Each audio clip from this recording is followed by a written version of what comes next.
اسی دن وہ اس کا فین ہو گیا تھا. وہ اب بری تھا اور سلطان کے خلاف تو ویسے بھی سارا ریکارڈ ختم ہو چکا تھا. ایزا نے شرمندگی سے جب اس سے معافی مانگی تھی اس کا سارا غصہ پل میں اتر گیا تھا. محبت کرنے والوں کو بھلا محبوب پہ کہاں غصہ آتا ہے. وہ ایزا سے کیا ملا، اسے زندگی مل گئی تھی. پھر فاطمہ کے گھر والوں کو منانے والا بھی وہی تھا. کچھ دیر بعد فاطمہ کو اس کے ساتھ لا کر بٹھا دیا گیا تھا. ڈیپ ریڈ فراک میں وہ آسمان سے اتری ہور لگ رہی تھی. آنکھیں جھکی ہوئی لرز رہی تھی، دل دھڑک رہا تھا. اس کے ساتھ بیٹھتی اس کی آنکھوں میں شرارت اتر آئی تھی. ابھی نکاح ہوا تھا، رخصتی 2 ماہ بعد تھی. میں آج پھر آؤں گا ڈاکٹر، کھڑکی کھول کے رکھنا. اس نے شرارت سے سرگوشی کی. وہ بے اختیار سمٹ سی گئی.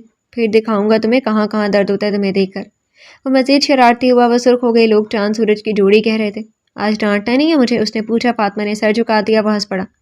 علاج کرتے کرتے لا علاج کر دیا مجھے. وہ سرشار تھا اپنی فتح پر. وہ جھکے سر کے ساتھ مسکرا دی. زندگی کے راہ گزر روشن تھی، راستہ صاف تھا. معصوم شیطان اس وقت اس کے پہلو میں بیٹھا مسکرا رہا تھا اور ابا کو سوچ رہا تھا. ابا نے زندگی گزار دی، اس کی بھی گزر جانی تھی. وہ اپنے باپ کی ہر بات نہیں مان سکا تھا، مگر اس نے ہر بات رد بھی نہیں کی تھی. وہ اللہ سے معافی کا طلبگار تھا اور اسے پتا تھا کہ اسے معافی مل جائے گی، کیونکہ ابا کہتے تھے گناہ پر رک جانا، جم جانا گناہ ہے، یہ دوزخ کی طرف لے کر جاتا ہے. گناہ کر کے پلٹ آنا اللہ کو بندے کے لیے رحیم بنا دیتا ہے. ختم شد.